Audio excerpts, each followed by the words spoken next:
You're welcome back to the show. This is still GH Today here on GHOne Television, and Mussa Dankwah is here in the studio. Mussa Dankwah is from Global InfoAnalytics. I'm pretty sure you already know because they correctly called the 2024 elections, and it was spot on.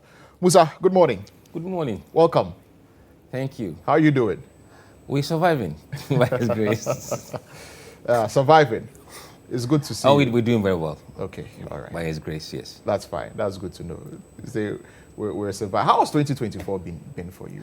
No, 2024 was a very interesting year for us and the team at Global InfoAnalytics. It was a challenging one, but we stood up for the challenge, and I think we excelled in the challenge through at us. And I'm thankful to all of those who supported us through words of encouragement, and also those guys in the field who dedicated themselves to doing this job.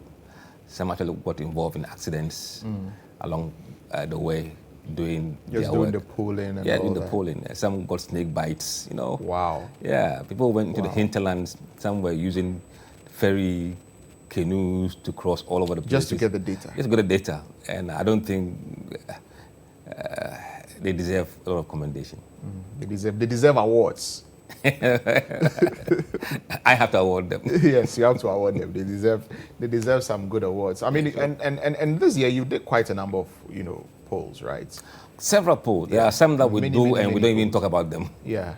So it's quite several. In fact, in terms of the field face-to-face polls with voters nationally, we've done about 6 or so of them. And then the telephone polls were quite many. In the last, I think, 6 or 8 weeks, we focused on telephone polls, and we were sampling about 2,500 or so every week. And people had problems. There are a few people who had problems with your sampling and your sample size, and they were calling you out and questioning, your sample size, saying it's not an accurate representation of the entire population. Because how can you explain that for us? How are you able to get accurate, data or an accurate reflection or representation of what the generality of people feel, with the sample size that you're working with? When it comes to sampling, the theory is that the bigger the better. But not when you have tons of information that you can narrow down the sampling size and still be accurate. What we did was that over the 2 or so 3 years, we knew what proportion of voters say they are NDC nationally. What proportion say they are NPP, floating voters, other parties, and those who don't tell you their party affiliation. What we did was that we drew a sample from this sample. Okay. So, for example, we said, okay, let's interview 35% of our sample from the NPP stocks, 32% from NDC stock, 20% from floating voters, 3% from others, and maybe 10% from those who don't tell us. Right. We have all this data. So if we are interviewing 7,000, we allocate 35% of that 7,000 to NPP people. Okay. 32 to NDC. But because we have done this work for a very long time, we're able to bring the sample down to 2,500 a week and still apply that percentage to that 2,500 constantly. And when we've done the allocation for MPP, we then ask ourselves, where should we allocate this 35%? Because we know that most MPP supporters are in Ashanti region, followed by Greater Accra, Eastern, Central, in that order. We then allocate this 35% to the regions based on where we know there are more MPP voters, in that order. Okay. So we first do this party affiliation, and then also allocate based on where we can find most MPP people. So when we are calling MPP people in Ashanti region, we say we're going to call about 25% of the 35% from Ashanti region. Because on the average, that number of MPP people live in Ashanti region. So that's how you're able to, come so up with, because exactly. so you already have the figures. Exactly. Of all the and people. Then to make and then you're able to narrow it down. Absolutely. And then to apply randomness, random probability sampling. Okay. We have tons of NPP people in the Ashanti region. But do we call all of them? No. We dial up the number that we have randomly. So nobody knows what number will come up.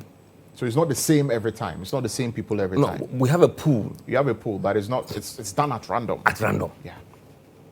So when you pick any random number from Ashanti region, their NPP, their views will be the same. Whether they're from Lantam or they are from Nshiaesu or Kwabere East. Look, so this data is quite rich. And we do it regularly every week. The number wasn't changing. The differences were just 1% here and there. So we knew we were doing something right.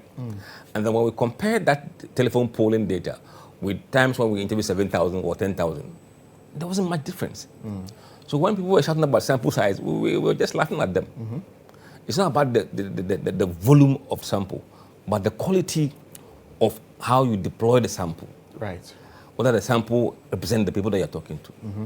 If you look at in the US or in the UK, where they have over 150 million voters or maybe 50 million voters thereabout, the sampling for this American population is probably about 3,000, sometimes 7.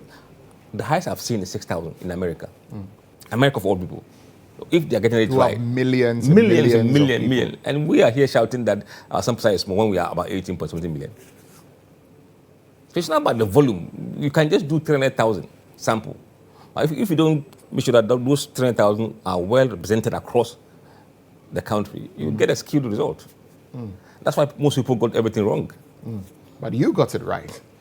And we witnessed also in the election that we had people like, Alan Chemanting polling about 2%, Cheddar polling about 3 point, something percent.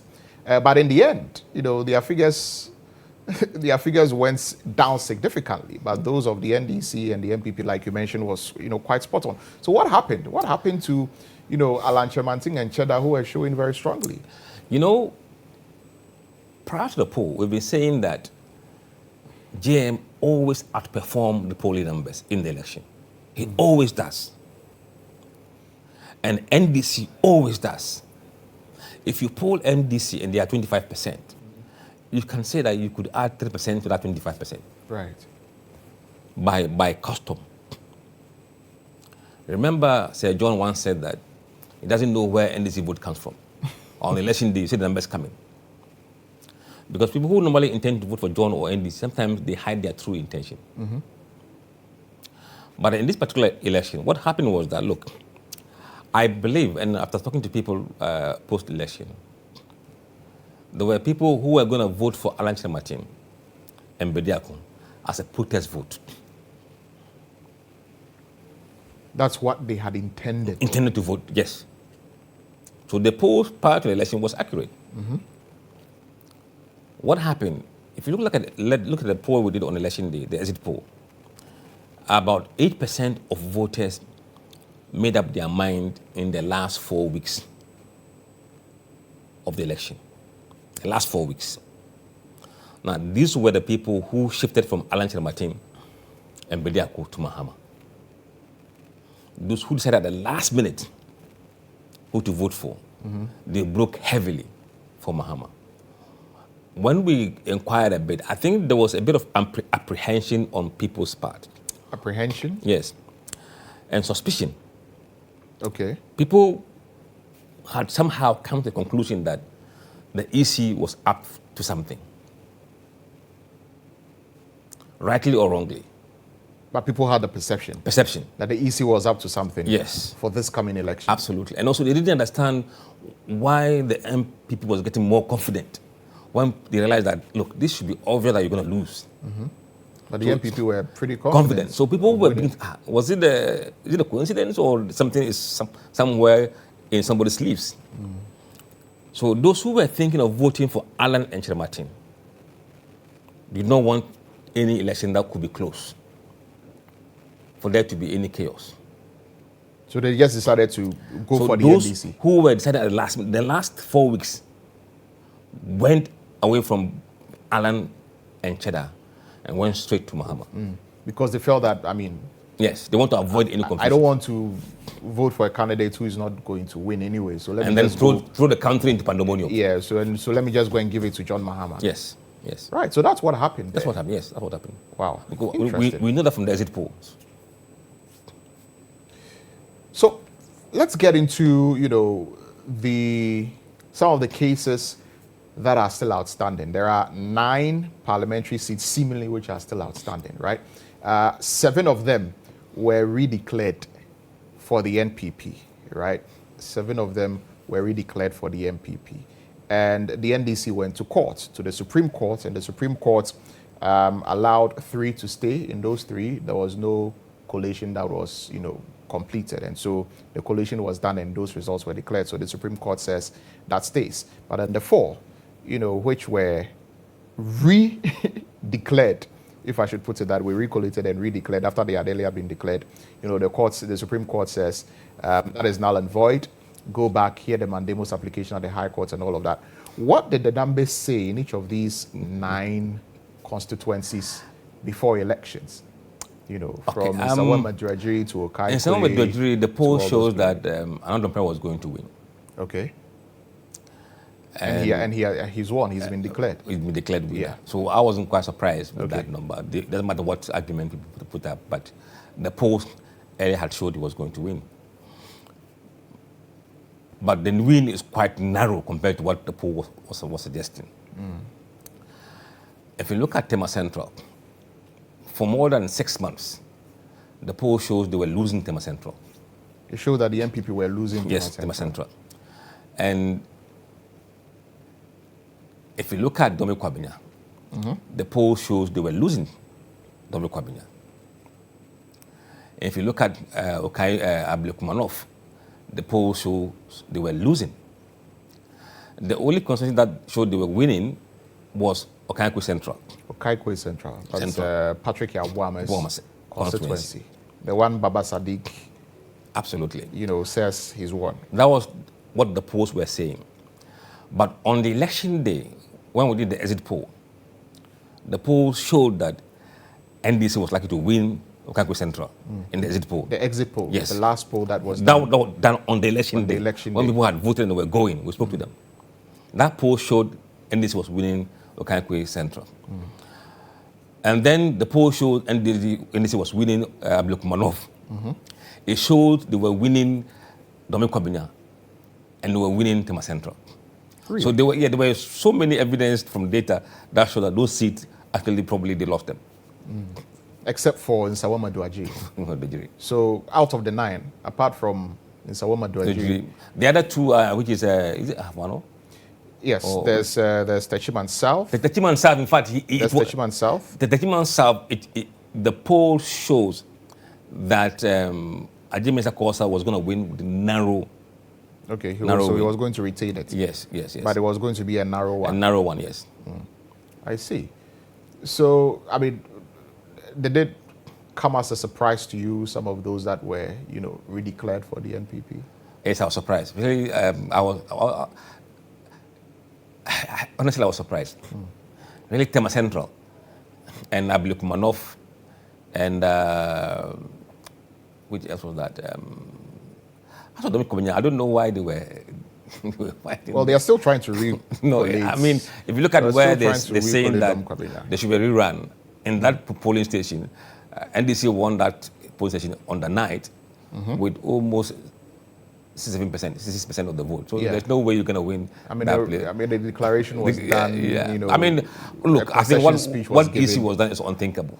Honestly speaking. You think what the EC has done is unthinkable? No, unthinkable. Because they believe that there were some irregularities. No, they are saying that they said the wrong form. They say the wrong form was used.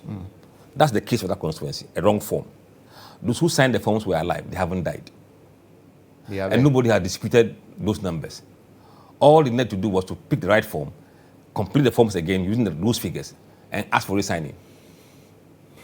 This is akin to causing financial loss to the state. Frankly, it defies, it's mind-boggling, the approach, because there was no act of illegality. Or it's using the wrong form an act of illegality. No. So I don't know how they come to that conclusion, but only God knows. So, I mean, we don't know what's going to happen in court today, but let's say the courts were to, for example, order a rerun in some of the constituencies. MPP will lose all of them. Rerun. MPP will lose all of them. You believe so? Yes. The MPP will See, lose the psychology of voter... if there was a rerun. The psychology of voter is very complicated. Do you know why would they have to bring the parliamentary and the presidential election on the same day? Do you know why? Because when people had voted for the presidential and a party A has won the presidential, they tend to give the parliamentary to that party. To that party. Because they've already won. That's why they do it on the same day. Won. So the psychology of voter is, okay, if this has already won the presidential and have this number, why should I go and waste my time, give a vote to an opposition? So the psychology of the voter doesn't support MPP in this case if they were rerunning. So if the courts were to say, let's rerun, these constituencies. And also you have the issue of apathy. Who is more energized to go and vote again? Is it NDC or MPP? So it will not. You have to even drag them to go and vote in the first place. And going back again, Massa, it will require bulldozer. So you say it will not inure to the benefit of the MPP. No. That way Psychologically, it won't. Wow. That's interesting. Now, was your team able to undertake its own collation during the elections? No, that's not our job. Okay. You just did the polling. That's not our job, no. You didn't collate any results, whatsoever? No. So when did the signs begin to become very clear, that the NDC was going to win? How early? For us, around 2 o'clock in the afternoon. Remember we were doing exit poll? Yes. So around 2 p.m. in the afternoon. We knew NDC was winning, yes. Before, but we when kept our the elections were still going. Yes. You knew that the NDC was going to win. Yes. And win with a huge margin. Yes. So it's not something that came, as a surprise at all. No. But even before the day of the elections, right? At the beginning of the year, or let's say even at the beginning of the second term, after we did the 2020 elections, right? At what point during the 4-year period did the tide begin to shift in favor of the NDC? It was April 2022. In 2022? April 2022, when they passed the E-levy. That's when the tide shifted? Absolutely. Because in January poll that we did... You did a poll around that time, with regard to the E-levy and all that. Yes. In fact, in January, we did a poll, a hypothetical poll, between if it is Mahama against Bawumia, if it's Mahama against Alan, who would you vote for? In January. And in that month, I think Mahama was 48% and Bawumia 42%, below 50%. Now when they passed the E-levy, Mahama goes to 53%. Bawumia, 38% in April 2022. How far was that result from what we saw now? It was pretty accurate. So almost 3 years ago. We have a trend data from that period all the way till now. You could see where the elections or the race was and where it ended. Clearly, it was lost over 3 years ago. Is there anything that the NPP could have done to turn things around? I think, given the data and what the polls were showing. I think the failure to remove Ken Ofori-Atta early enough didn't help MPP. When there was agitation for him to be removed, he overstayed his post. It cost MPP a lot. So if the president had heeded to the calls of the MPs, some confidence would have returned back to Ken Ofori-Atta. No, look. But he eventually did. Well, I was too late. When Amin Adam was brought in, there was a bit of stability and confidence returning into the financial sector and the economy of Ghana. Yeah, that should have been a long time ago. So that was what. So from the E-levy, the passage of the E-levy, to refusal to remove Ken Ofori-Atta. Yeah. Is when the whole country was calling for it, including MPP supporters. Turning points began. So what role did things like, corruption and corruption perception play? I mean, you did polls on that, the things that are of importance, to Ghanaians. And I think, the NCC did a poll on that, and some other, agencies also did polls on that, the things that are of importance. And I know you also did polls on that, corruption, religion, the economy, and education and others. What role did all of these issues play in contributing to the outcome of the elections? I'll look at the key issues before the polls and on the day of the polling. Before the elections, it was the economy, number one issue, jobs, number two, education, number three. And I think corruption was around fifth or sixth. Right. It wasn't ranking high among the general voters. And on election day, it didn't change. But if you look at the demographic of people who are upper and middle and upper income voters, corruption was higher among those groups than upper and yes, higher class absolutely. voters. Some people came to vote because they felt there was too much corruption. And those numbers we didn't pick during the polling, but we saw that on the exit poll. We saw that the corruption has elevated on the day of election than it had been in the past.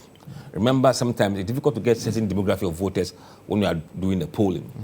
For example, people who are the upper class, you hardly get them to talk to them on the street when we go out there to speak to people. So at the point in time, I think we did a special poll of the upper class people, which means we have to adapt new ways of tracking who they were. So what we did was that we went to Marina Mall, Accra Mall, ANC Mall, and some places that we know people who are affluent come there and shop. So we were polling them from Lorry Park.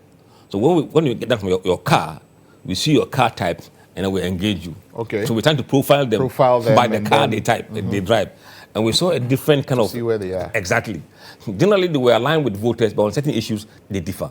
And they differ on corruption. So corruption was that issue for them, for the them, middle yes. class, and Yes. then, Yes. the upper class. Yes. So what about religion? How much of a role did religion play? This is a very tricky question. Sometimes we, as posters, we tend to delve into and trying to understand. When you put 10 issues and give them to a voter to pick 3, the most important, religion and ethnicity doesn't register. Because he's concerned about the economy, about the jobs, and education. So these are important issues for many, many people. Religion doesn't come up at all. But if you end it there, you could be misleading yourself. But what we have done recently is that we then tease religion and ethnicity out and ask them a question again. How important was religion of the candidate a factor in your decision? On this occasion, religion is a question on its own, not to be confused with so many others. So on this score, then you see about 19% saying it was somehow important or very important, which is scary. 19% of the voters. Yes. Will say that religion is somehow important or very important. But when you mix religion with other things, then they downgrade. They downgrade. But when you elevate religion and make it on a its own, standalone, the same thing applies to ethnicity. Now the issue is, if religion, if economy, jobs, and education were not top ticket items, religion would have been elevated. So it did play a significant role, the religion of the person. When you use the back door, you will see it. So how did it play to the advantage or disadvantage of, the candidates, the two main candidates who were involved? Look, because let's the be vice frank. president, virtually almost always in church. Let's be frank with the data and the facts. Bawumia lost the Muslim vote quite heavily to Mahama. Why? And he lost the Christian vote as well. So it was lost across board. But the magnitude was unprecedented. Now, if you look at the Muslim vote, there are about 4 sects within the Islam. The Sunnis, the Shia, the Ahmadiyya, Tijaniya. These are the 4 main blocks in Islam. Bawumia normally does well in the Tijaniya. Normally, he does well among Tijaniya. At this time, he lost heavily from that group. More than he would have otherwise done in the Sunnah group. and Ahmadi group. You know, there were some fundamental mistakes Bawumia made personally, and then his campaign. You know, his over-visiting of the churches, they didn't go down well with the Christians themselves because they felt that was opportunistic. And the Muslim felt that was a betrayal. Because you can go to a church and take part in activities to a certain extent, to up to a certain point, beyond which a Muslim should not go. I think he went beyond that boundary. That didn't go down well. And also remember, there were issues around the Wesley girls and some Muslim students. Yes, the wearing of the hijab. It came up. He was very, very quiet. And as somebody who has lived in Zongos, I knew how they felt about that situation. And that really didn't help him. No. Because this happened a long time ago. Yes. The reason is that the people were telling me that, but he told us that if an issue come up that involves Muslims, he will be there to speak for us. Where is he? I couldn't answer them. You know, as poster, I also tend to go to local and speak to people to understand the numbers very well. What are the issues behind the numbers? And you hear from people's complaint some of the issues.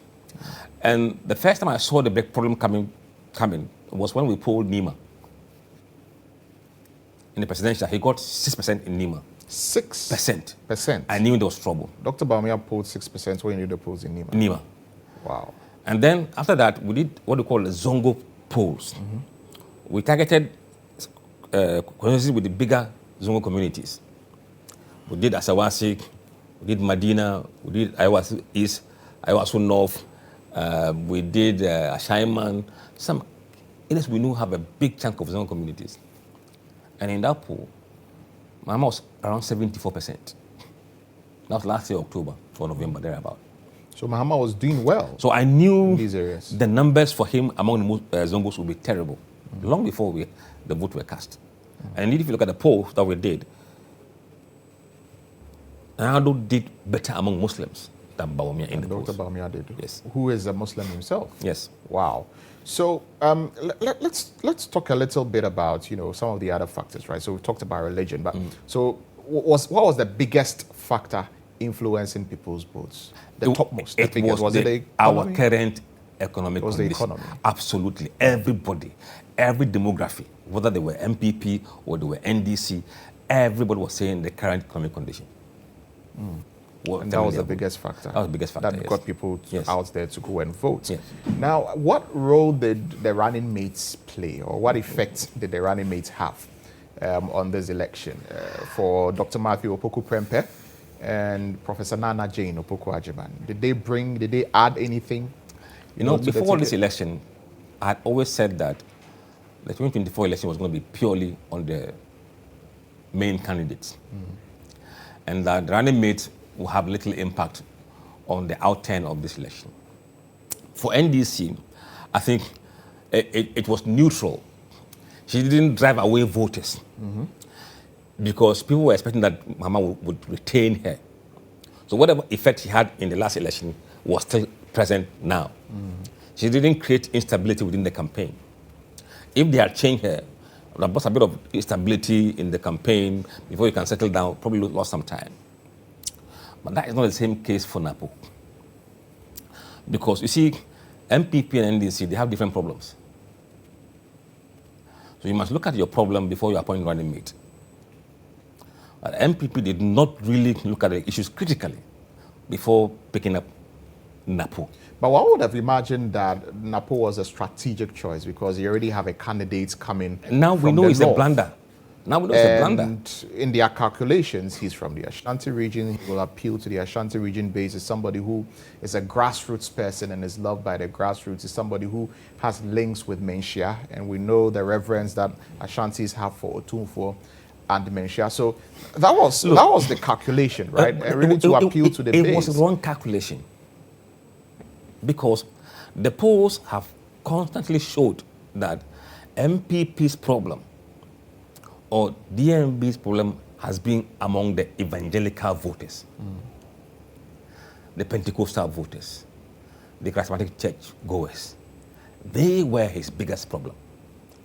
So if I was among the strategists, first and foremost, to pick a candidate who can appeal to this bloc, because between these two, they represent 40% of Christians in Ghana. Apostle Opoku-Nyina's name came up.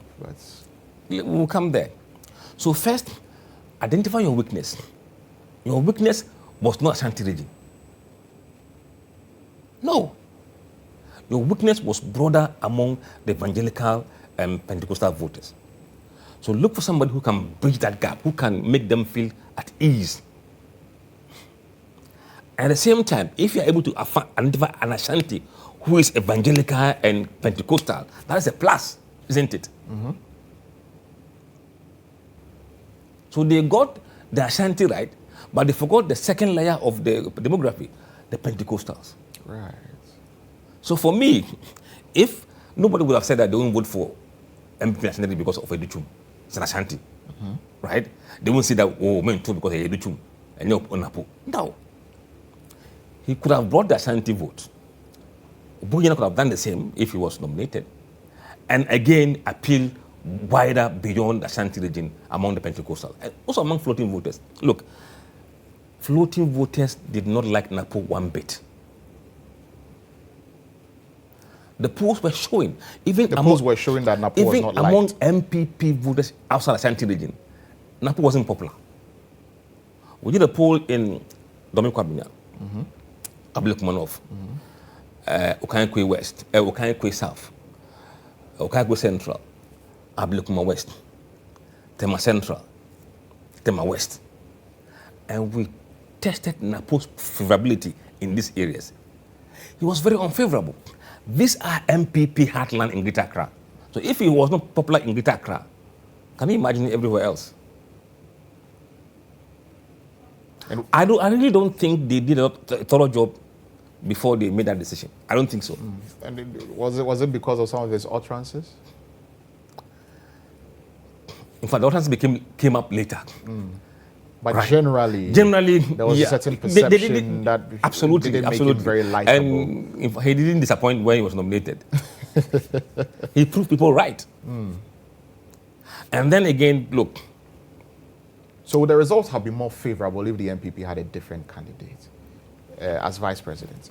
Look, I always use my head, not my heart, in taking decision. If you look at, let's say, the two candidates that NPP had in the last election, Dr. Mahmoud Bawumia and Kennedy Japan, the polls at the time were showing that if you peg Mahama against Kennedy, the gap between the two narrows. If you peg Mahama against Bawumia, the gap widens. That was a hint to say that one of the candidates is weaker against the other. Once you know that, then you must find a way to kind of counter that negative effect that your main candidate was bringing. So they should have probably, after electing Bawumia, looked for a way to bridge the gap. Who can we nominate as a running mate to shore up the numbers so that this gap that we saw between Kennedy and Mahama probably is maintained or at best exceeded. I don't think that was done properly. But you see, the polls that were done, the hypothetical races, it gives you an insight as to what kind of challenges you could face if you elect Mr. A or Mr. B. In the same vein, when you match Mahama against Kennedy, then NPP does woefully in the northern sector. So there was no one solution that fits everything. Okay. So when you put Bawumia, he does bad in the Akan regions. The Akan region. In the southern part. But better in the north. Better in the north. And then if you put Kennedy, he does better in the south and west in the north. The question is, where are the numbers? Are the numbers in the south or in the north? So when you use mathematics and your head, without any emotions, sometimes politics is a bit of, here and there, but the numbers cannot be wrong. The numbers are always right. All right.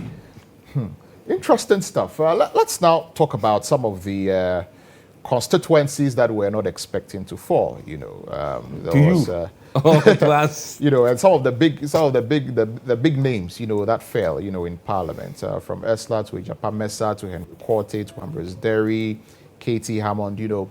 All of them, even Ayawaso West Wuogon, you know. Why is it even Ayawaso West Wuogon? Which was? Those was the easiest one we knew. Ayawaso West Wuogon was seen as a stronghold. It's not. It wasn't. What was the gap last time? From Chairman Singe Jako's time, before it was handed over to his wife, that is the mistake. Lydia Al-Hassan. That is the mistake we have been doing in political analysis in this country. Look, the demography of voters have changed rapidly, even compared to 2016 elections. Right. So those who are holding on to those statistics and data, they are just misleading themselves. And a lot has changed. And also, you have a situation where a candidate who has Invest of Ghana in her constituency. Yes. And then this biggest constituency, electoral area in the constituency, are not voting for her. I mean, certainly she will be in trouble. So the campuses, Legon. They just delivered a miserable result for her. I mean, Legon was for John Bello. She won because in the last election, Legon was shut. The students were not there. So a lot of them didn't vote. They didn't vote. But this time around, they were there and they delivered the killer blow. So what, I mean, was it that obvious that she was going to lose? We knew she was going to lose long time, long time. In fact, in the last election, 2020, the poll shows she wasn't going to win. Okay. But she won. Now, and this time around, you see that Dumelo is kind of a candidate who has kind of blended himself with the students. Yes. You know, they see him as kind of a mate. And there was no way they're going to vote for Lydia Seram Al-Hassan. No. I mean, that was obvious. I mean, people who were adding West were going to the surprises, I'm surprised they added the surprises. I mean, because people felt that it was a stronghold. What surprised me would have been the home seat. To be very honest, I didn't see. The polls showed that he was leading comfortably. But it was close. Yes, and I think, and we've been saying that if you do field poll very close to election, it tends to get distorted. Because when people are giving the bribes in the community, giving money and sharing goodies, people tend to blend in, pretend they will vote for the person giving the inducement. So that they can get some. Exactly, and that's what we saw in this election. Yes. So the polls we did about 2 months before the election was more accurate, the one we did close to the election. Because of that. Interesting stuff. So what about Eslowusu's constituency? She was long gone. She was long. What were the dynamics there that led to her? No, she was very unpopular. She was unpopular. Very unpopular. And also, I think the SIM card registration, they carried it on her head. People were not happy about how the SIM card registration went. No. In fact, she paid for that price. Already she was unpopular in the constituency. And then some of the national issues really took her down. So there was no way. So no. At what point in time was it clear that Ursula was not going to win? In June. By June? Yes. You knew that Ursula was not going to win that seat? All the people who lost, we knew by June that they were not going to survive. All those who lost? Lost, that we anticipated, yes. Henry Quartey. No, he was long coming. Yeah. We did some 2 polls in his constituency. He was losing in all. He was Greater Accra Regional Minister before he was moved to the Interior Ministry, right? And one would have imagined that Henry Quartey is somebody who would retain his seats, you know, because of the portfolios that he has filled and his seeming popularity among remember the voters in the Ayawaso area. In Greater Accra, yes, the swing we saw before the election was about 35% from NPP to NDC, the swing, which meant that if in the last election you won by less than 35%, you are in trouble. Across the Greater Accra region, 35% of people who voted for NPP last time were voting for NDC candidates. That is why there were few survivors among NPP MPs in Greater Accra. About 3 of them. Yes, and those are the ones we knew that they were going to hold. In fact, we said on a very good day, they would have won Okaiko Central, Trobu, Anyaso, and Weja. These were the seats we thought, as for this one, the MPP were going to win. We were going to win them, yes. The rest, we said... The rest were gone. Yeah. When we mentioned Dominic Kwabena, they said we were mad. Yeah, I mean, what? No, I knew. And what were the dynamics in Dom Kwabena? Look, I live in Dom Kwabena. Yeah. Yeah, I live in Dom Kwabena too. I have said that Michael Quay to me was not very visible in the constituency as far as campaigning goes. But I don't know if that has got anything to do because I saw Elifili Makurugu all over the place. Look, right? It started with when Ajosafo was creating a fast in Parliament, absentia without permission. Yes. We did a poll then, and we asked voters that if there should be a by-election, and because maybe people were saying she should be. Yeah, she should be kicked out of Parliament. And then she have to run again. A by-election, yeah. So if there's by-election, and Akurugu is the NDC candidate, and NPP presents Michael Quay, and Ajosafo goes as independent, who would you vote for? That was when we realized. You did that poll? Yes, we did that poll. And then in that poll, Akurugu was 49%. Michael Quay was around 30%. Ajosafo was around 29%. Together, if you put their votes together, NPP should win Dominic Kwabena. Yes. And we put another scenario. Assuming Ajosafo doesn't go as independent, she withdraws, and Michael Quay and Akurugu goes head to head. Who would you vote for? You know what happens in that race? Akurugu 69%. 69%. That's what the polls were saying. Yes. It means there were people who were Safo supporters who don't like Michael Quay. On any day, they won't vote for him. So 54% of those who were voting for Ajosafo were voting for Akurugu in the head-to-head. So that was a sign that something wasn't right. And indeed, when you look at the poll that we did, we look at certain constituencies critically, so certain electoral areas, Taifa North and Taifa South. When we knew what was happening there, we knew MPP was going to lose the seat. Because 45% of the winning margin of MPP in 2020 came from Taifa North and Taifa South. 45%. And in those electoral areas, in one of the polls, Akurugu was leading in Taifa North on head off. And Taifa South was close. And I said this race was lost. There's no way Michael Quay could win Dominic Kwabena without Taifa North and Taifa South. Did the Christo Asafo, congregation play any role? I've said that that church is not, they are loyal to their daughter and not to MPP. MPP took them to be MP supporters. No. The Christo Asafo church members were loyal to Safu Kantanka and his daughter. That loyalty doesn't go automatically to any MPP MP. No. And that played out. Did they go out to vote, or did they stay away from No, generally across the country, there was lower turnout. Right? It wasn't just MPP people. There were people who were NDC, floating voters, and other people who didn't go out to vote. And all of that contributed. But you see, lower turnout affects everybody. I'll come to the issue of, lower turnout, and the apathy and all of that, because, there are some analysis that have been made in that area. So I want to know, what you've got to say about that. But still staying on, some of the people who lost. Katie Hammond also, is one of the people who, no one would have imagined, would have lost his seat, but he did. What were the dynamics there? Katie came close to losing his seat in 2012, I think. He was close and he won it. 2016, he kind of... Yeah, 2016, he won comfortably in 2016. And now that he got ministerial position, he lost it. Well, that was at the end, he was minister for about a year or so. Master, you think a year in politics is something small? I think people became a bit not comfortable with the way he was speaking, his antics, and the general youth integration whenever he had the chance. And the country with younger voters. You can't tell it. They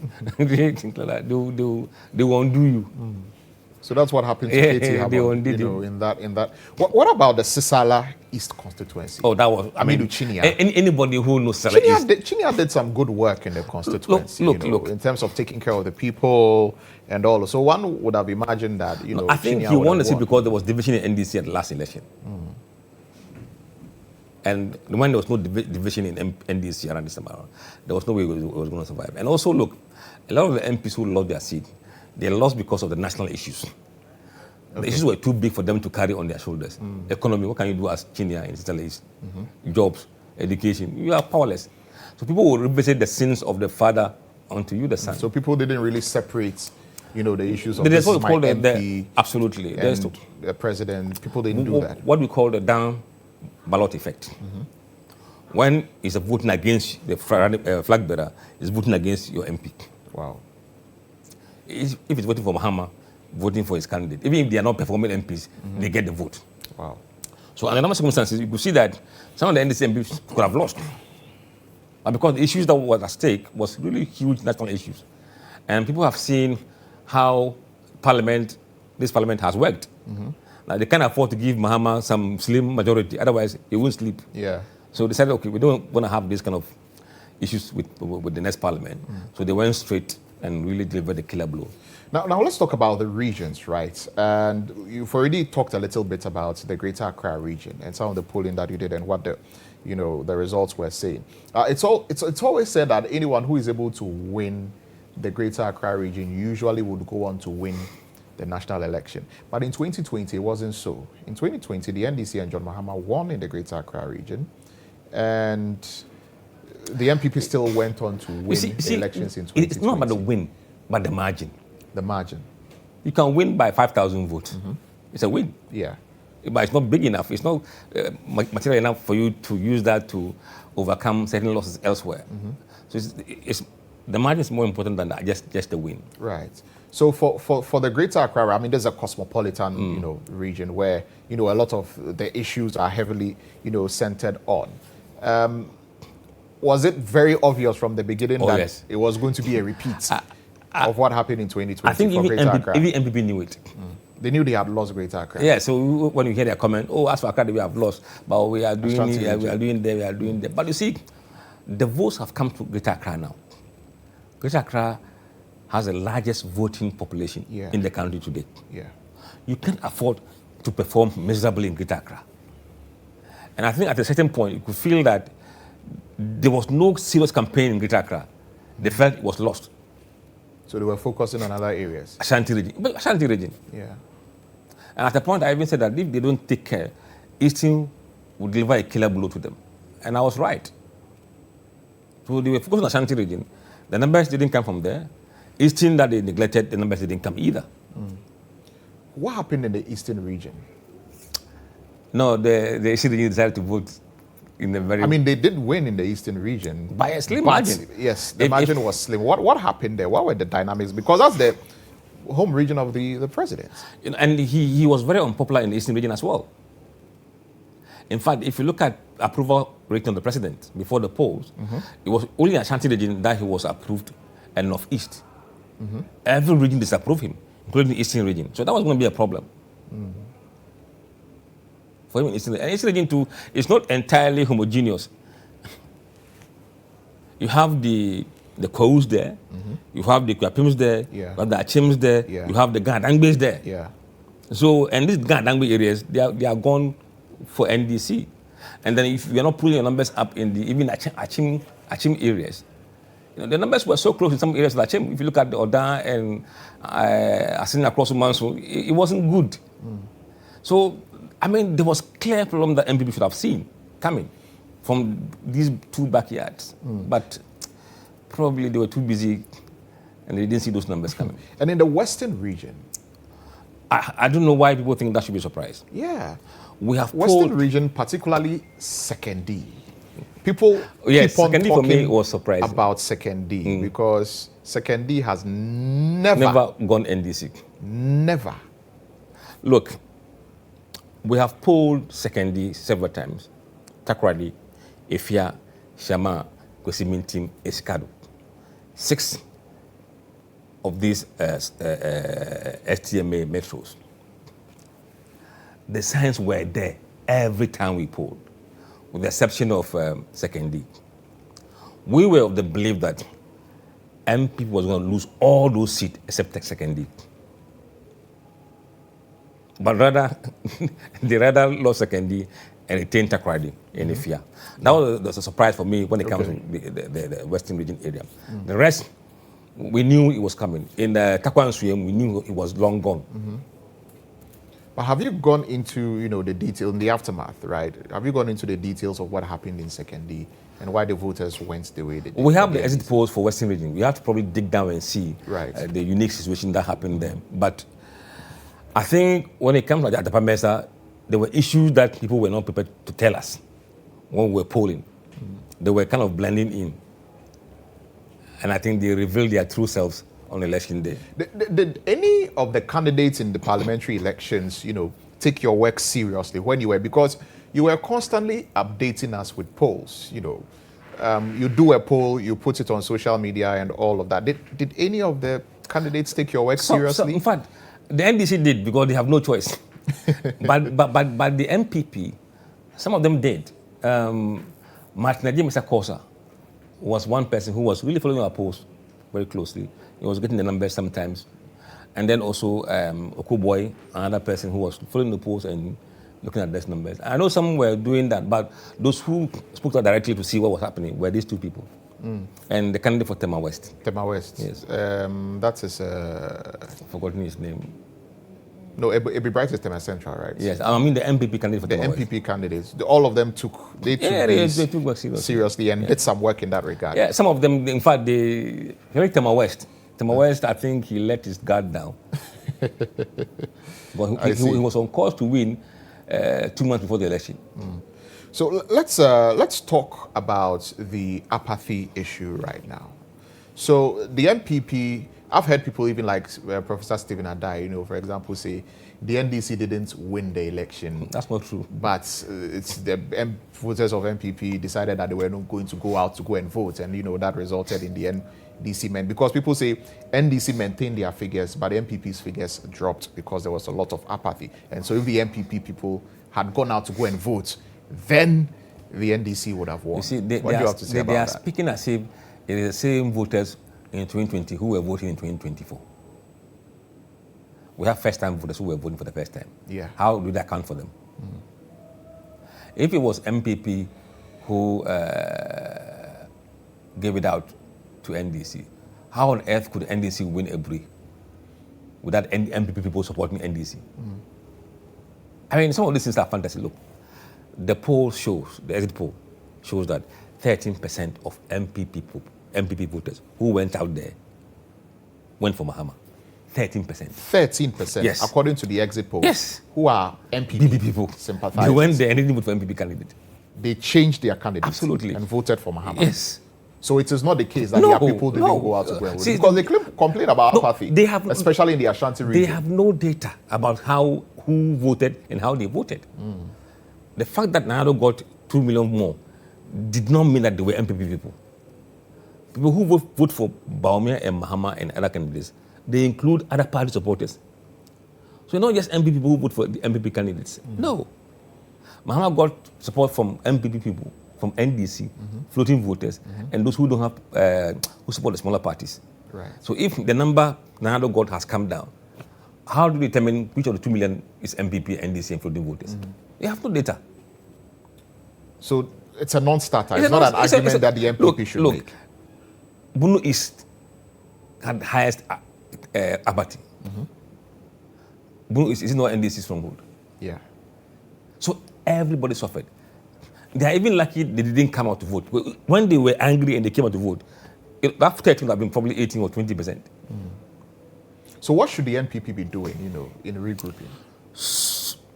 Self-introspection, sincere self-introspection, driven by data. They may have to do two kind of studies. Internally, within the campaign structure, within the campaign systems, and how the campaign went, and what went wrong within the campaign. And then the one involving the ordinary voters. Why did the people behave the way they behaved? Right. You can't just do internally without doing the external. It must be two-pronged approach to see what went wrong. Okay. We'd have to be wrapping up this conversation at this time. We're hearing that Dr. Bawumia got 38%, and, from the EC, but it looks like the EC is saying that we should disregard that, What are your thoughts on that? No, if you look at the poll, because at a point in time, some of the polls were indicating that Dr. Bawumia was below 40%. But later it appreciated Okay, according to the polls that you let's put look out there. at our predictions. Yes. Our best case for John Mahama was 54%.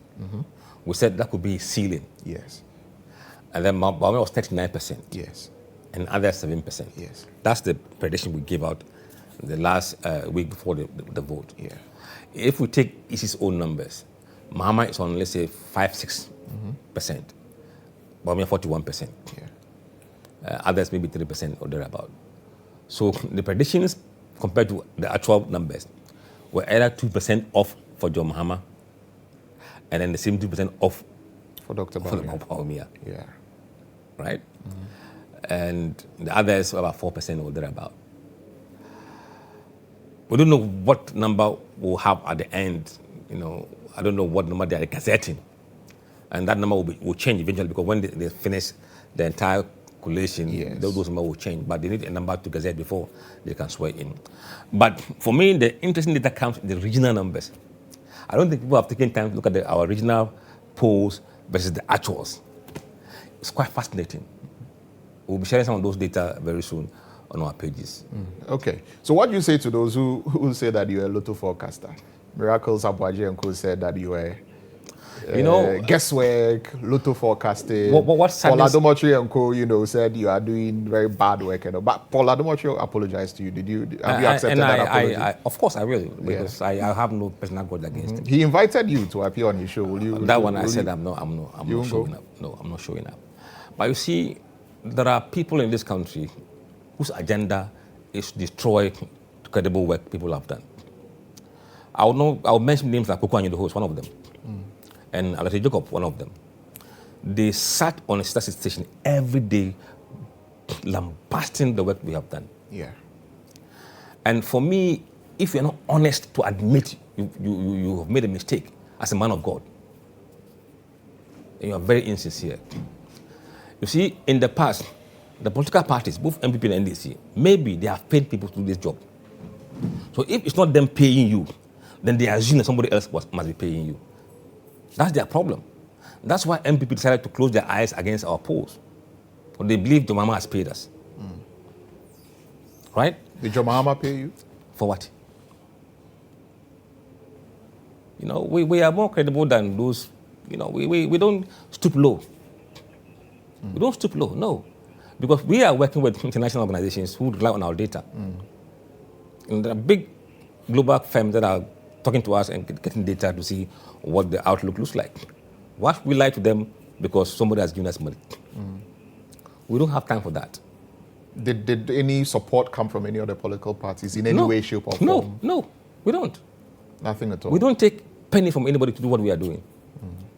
It's all on your own? Yes, we are a company, for God's sake. We have clients. We have commercial business. Right. So what we are doing is our CSR. Okay. As simple as that. And we'll continue doing that in the future. We're not going to stop. You see it as a corporate social responsibility. Absolutely. These polls. And I think if you see the impact we've had in this election, it's phenomenal. How does it make you feel, at Global InfoAnalytics? I feel for this you were spot on with this election. It's not about the spot on that really made me happy. The fact that we have been able to do something that has never been done by any company since independence. Consistently providing people with where the voters' feeling and sentiments were. So that you don't feel that you are on your own. Nobody collects data, aggregate them and say, X people are saying that it's hard, times are hard. But we allow people to see what others were saying. And it's part of the accountability within our system of democracy. You must let the people know that this is what the people are feeling about what you are doing. So that nothing should come as a surprise on election day. If you're surprised that you lost, how on earth do you believe that when 65% of people are saying that times are hard, it's getting hard in the wrong way, you win an election? It doesn't happen. People are rational.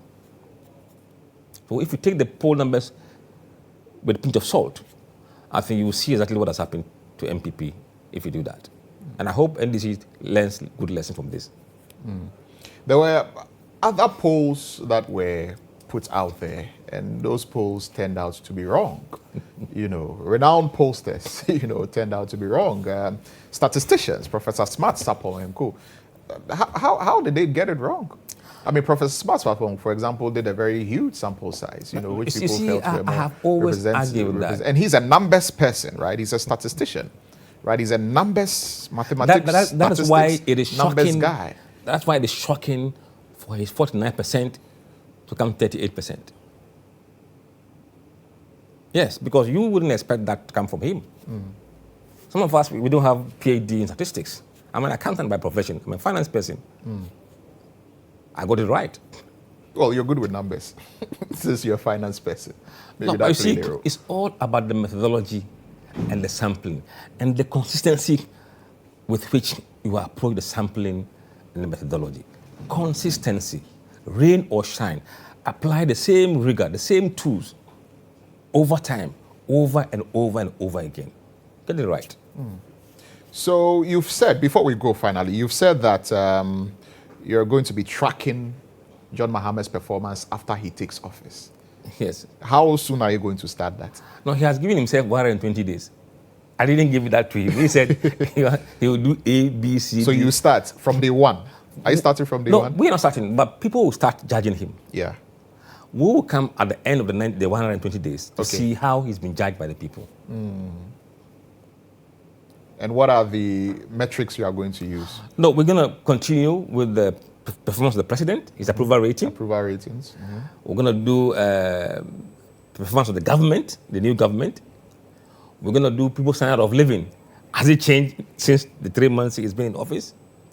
And are they optimistic it will change in the near future? Right. We can compare the optimism now to the last year's optimism and see whether that sentiment have changed. We're going to be doing corruption as well. We won't stop. We're going to be looking at institutions of state that may be perceived to be corrupt. All this will be part of our transparency and accountability to the people. Right. We will track all those things until we eventually enter into another political cycle. And indeed, we'll be looking at why NPP lost along the line. Okay. So after 120 days, we'll begin to start tracking Mahama and his performance. Absolutely. So that they can be out. They can be. What advice will you give to John Mahama? It shouldn't behave like NPP did. How did NPP behave? They pretended as if they haven't seen it and that we were paid by someone to do their bidding. And I think that was a big mistake. So the NDC shouldn't do that. There is a gentleman in UK called Lord, what do you call this guy? Lord Ashcroft. Lord Ashcroft is is a House of Lords member and a leading financier of the Conservative Party in the UK. He does opinion polls. He's a known conservative financier and a Lord in the House of Lords. But when his poll comes out, nobody says he has been paid by someone to do the poll. They take the polls and look at it and work with it. Lord Ashcroft, UK House of Lords. So look at the numbers. Forget about what you think. Well, that may not help you in the end. Look at the numbers. Look at the numbers. Look at the reality on the ground. On the ground. So what is as we're leaving, what is the verdict on President Akufo-Addo's second term? What would you say is the verdict on President Akufo-Addo's No, according to me, second according to term? the voters. Yeah, according to the voters. According to the 65% of them said they disapprove his performance. His highest mark has not gone above 40% for 3 years. Very unpopular per the records.